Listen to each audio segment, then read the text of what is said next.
Hi, and welcome back to my channel. Today I'm going to talk about the SCASL Book Awards. The SCASL is the South Carolina Association of School Librarians, and every year they put out 4 different lists composed of 20 different books on each list, although there is some overlap. And they break them down into 4 categories. Starts with picture books, then children's literature, then middle grades, and finishing with young adult. I first discovered this list about 4 years ago. The librarian at my old school set up an opportunity for teachers to earn professional development points if they read 5 books from this list and participated in a discussion, blog post, etc. And I discovered the list, and I had been looking for a way to increase my knowledge of current middle grades and young adult literature, as I wanted to spark that love of literature in my students.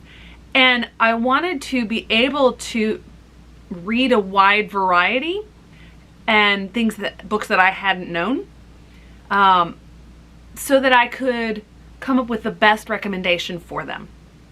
And so since that particular summer, I have read every book on both the middle grades and the young adults list, because there is overlap.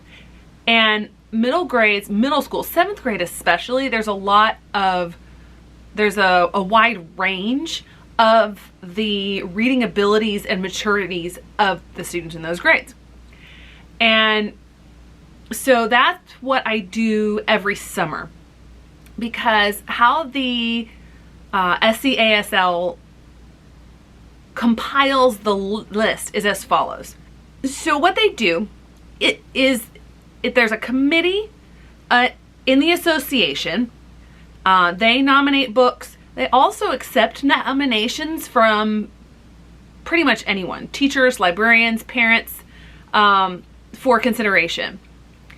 They do exclude books that have already won Newbery or Caldecott medals, and they also limit their selection to authors who are either American or who live in America. That does not limit the location, the settings, because there's a whole variety of settings, but those are the limits that they place. Then they have a list of the 20. I wouldn't call it a short list. And what they do, they don't actually choose which book wins. These lists are given to all public school, private school, etc. librarians across the state, and students have the opportunity to read a minimum number of books. I believe it's 8 in the picture book category, 5 in the children's book category, and then 3 in middle grades and young adult categories. They have to read a minimum of those. And then they get to vote for their favorites. And whichever book gets the highest vote, as determined by the students, so I've never voted on these, is the award winner for that year. It's a way to incentivize students to continue to learn. Continue to read. I know what I'm talking about sometimes.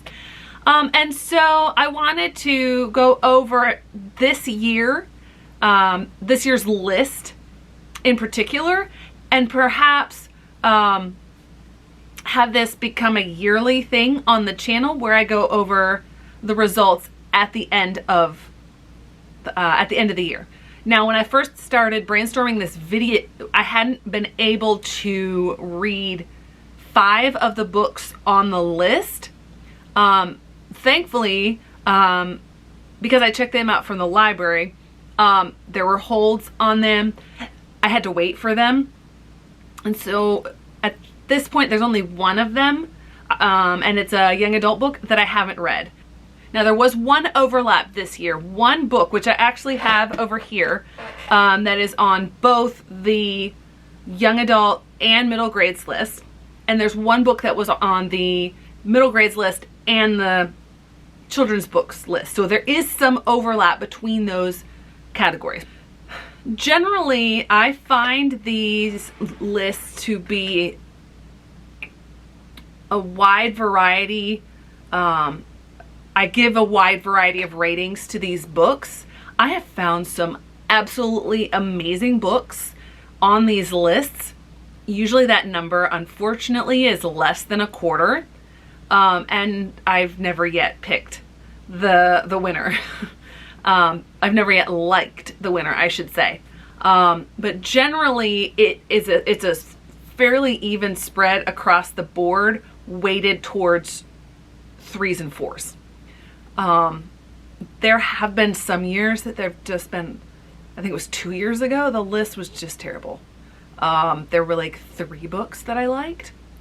I thought that there were more this year than last year, but it turns out last year's list was just a little bit better than this year's. So last summer, there were 11 books that I gave 5-star ratings to.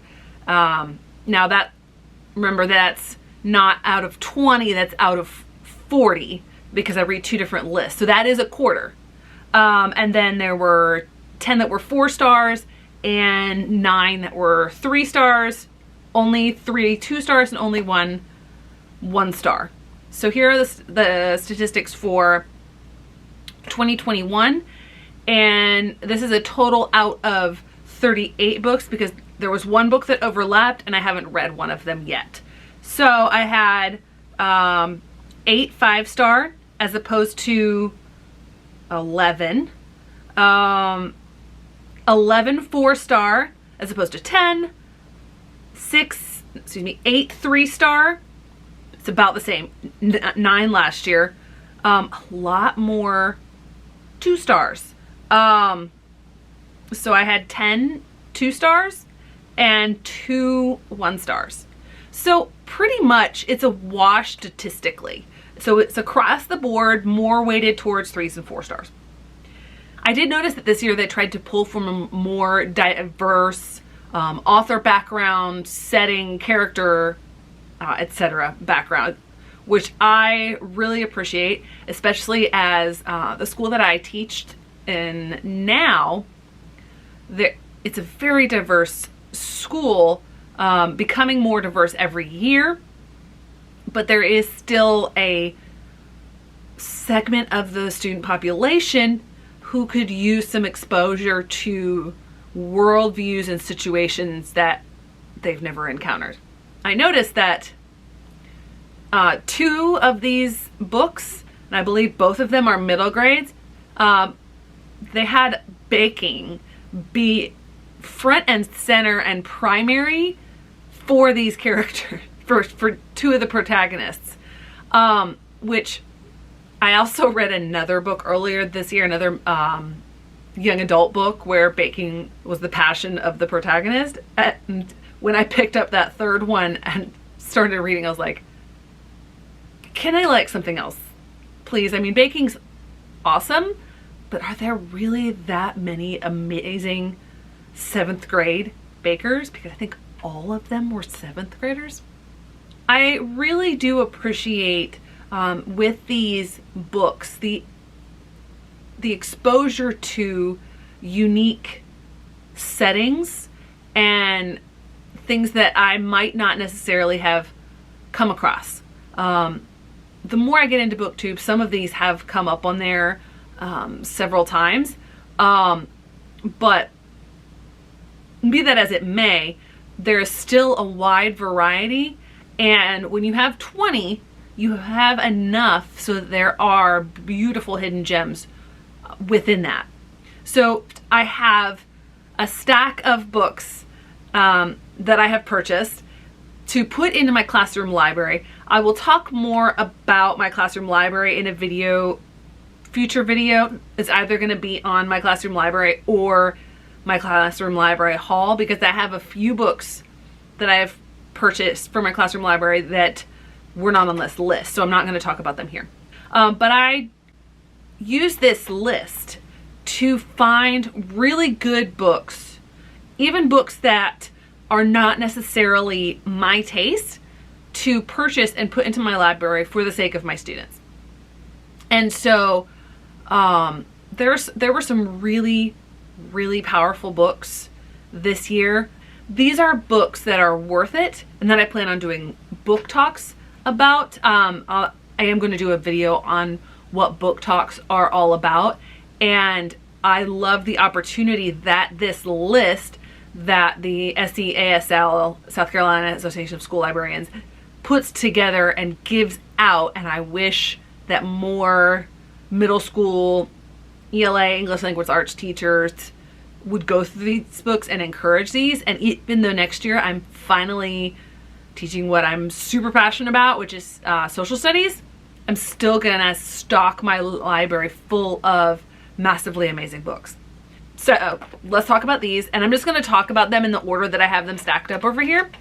And the first one is actually one that I'm gonna do a book talk on, and it was one that I had to sit with for a while to understand whether or not, like, how it affected me. I knew I liked it as I read it, and I finished it and thought, okay, 4-star read.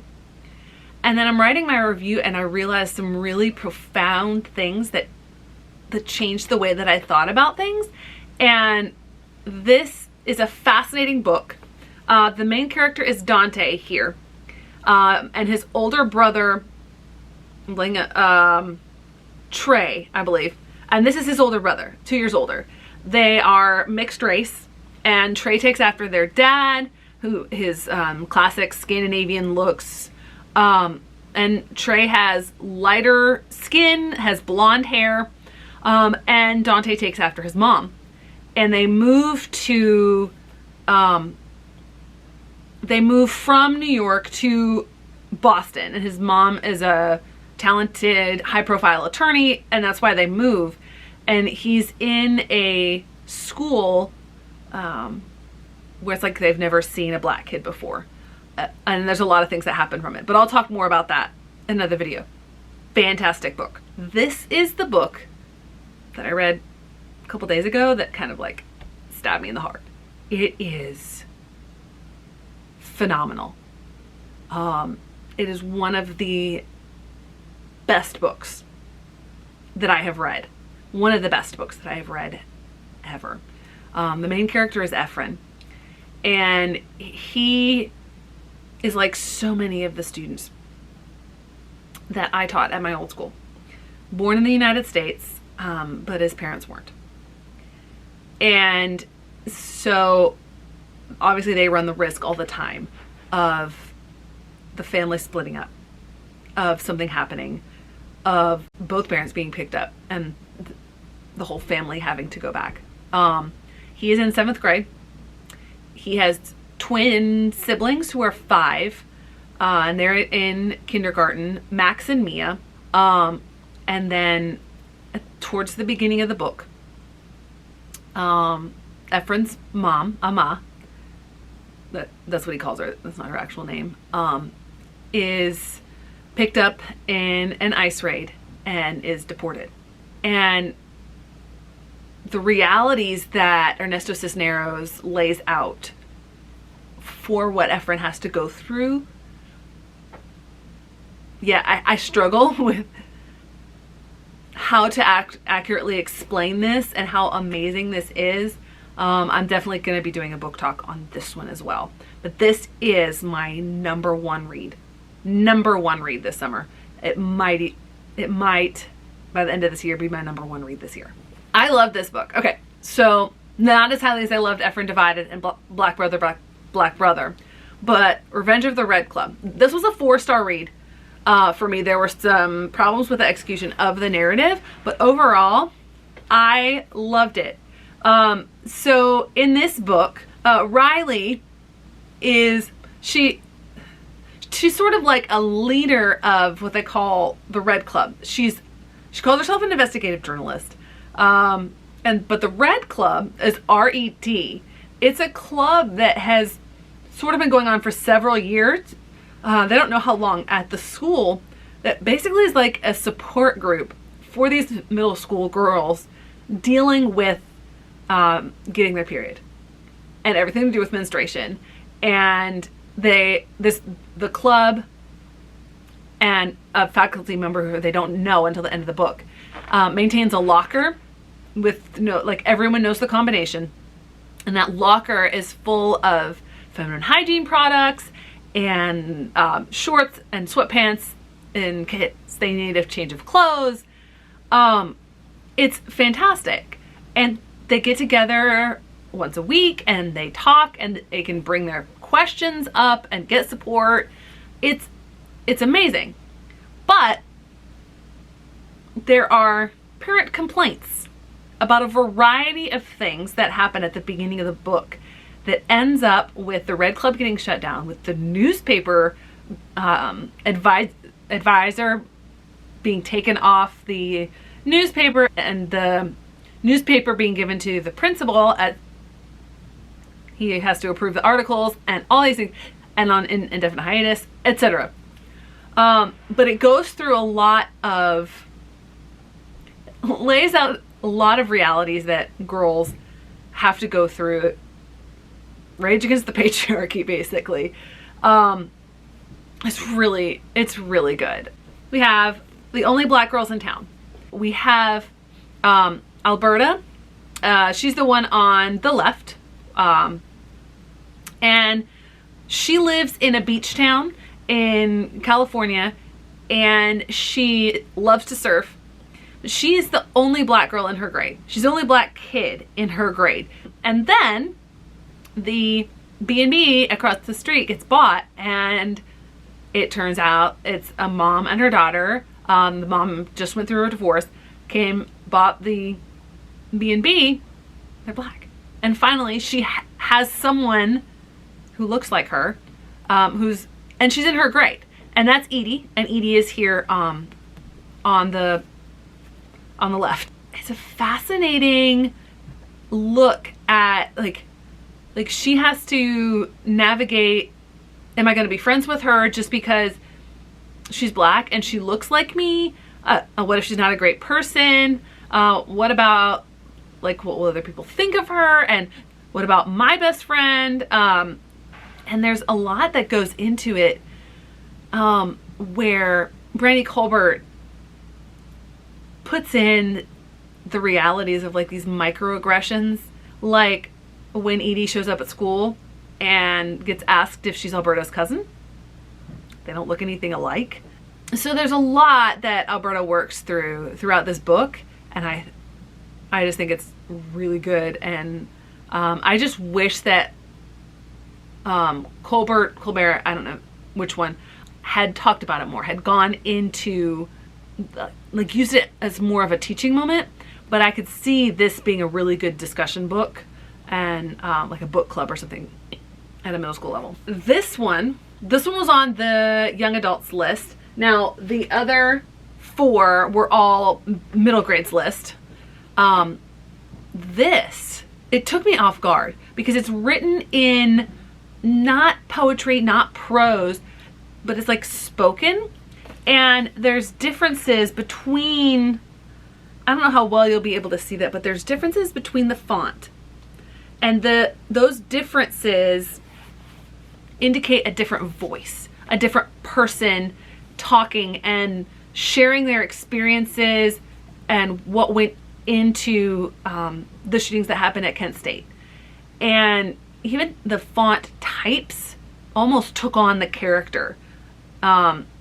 It's fascinating. It takes you through the events without like laying them out narratively or expositionally, and it packs a punch. This is definitely not a book that I would use in a middle school curriculum, because I think it's a little too advanced. But I would definitely keep it on my shelves because there are a lot of kids that would get a lot from this, and I think it was very well written. Okay, so this last book here is the book that's on both the middle grades and young adult list. And this is actually an adaptation of This book here, Stamped from the Beginning by Ibram X. Kendi. Powerful, powerful book. Talked about a lot of stuff that I didn't know. Obviously it's thick. It's a tome. It's really good. Not meant for middle grades or young adults. This, however, is a retelling by Jason Reynolds. Jason Reynolds is one of my favorite young adult authors. He has written a book that might be thrown by Effort and Divided, but long way down. I'm going to do I'm going to do a book talk about that. He did such a good job with the adaptation and taking all the information that's in here. Obviously not all of this information is in here. A lot of it is cut out. It's condensed, but he translates the actual text. He he takes the text and he puts it in youth-friendly language and makes it so that anyone would want to read it. It's not dry, it's not thick, it's not heady, it's not intellectual. I'm not saying that Kendi's work is. I'm just saying it's a little bit above. But Reynolds does such a good job. Like, he knows how to speak in a really comprehensible manner. And this takes students, I'd say a 6th grader could definitely read this, all the way up through high school. Although maybe a senior high school would want to read the original. But this is fantastic. So this is actually the only nonfiction that's been on any of these lists that I've actually purchased. And absolutely phenomenal. But it's definitely a book that's going in my classroom library. The one that just arrived today is this one. Don't Date Rosa Santos. And actually, this is a really good example of the adage, don't judge a book by its cover, or its title, apparently. Because when I saw this on the young adult list, I thought, oh, cheesy young adult chick lit romance. There's a little bit of that in there, but the overall point of this book is not cheesy chick lit. Rosa Santos, the title character, she lives with her grandma, and her mom drops in occasionally. They're Cuban, and her mother was born basically either on the boat or just after, as her grandmother and grandfather were escaping from Cuba, and her grandfather died on that journey. And then Rosa's dad also perished at sea. And so she talks a lot about the Santos women being cursed. And that's not the central conflict, but it is really the problem that all the characters are dealing with. And Rosa, by the end of the book, she really grows into this amazing character. Plus, I love how Nina Moreno infused a little bit of magical realism, which is very big in Latin American literature. She infused a little bit of magical realism in here, and it fit, even though she didn't necessarily make the whole book like that. So this is a good one. And then the last one is The Light in Hidden Places, and it's actually the book that I read first when I set out to read all of these books. And it tells the story of a character whose name I've forgotten at the moment because there's been so many books that I've read.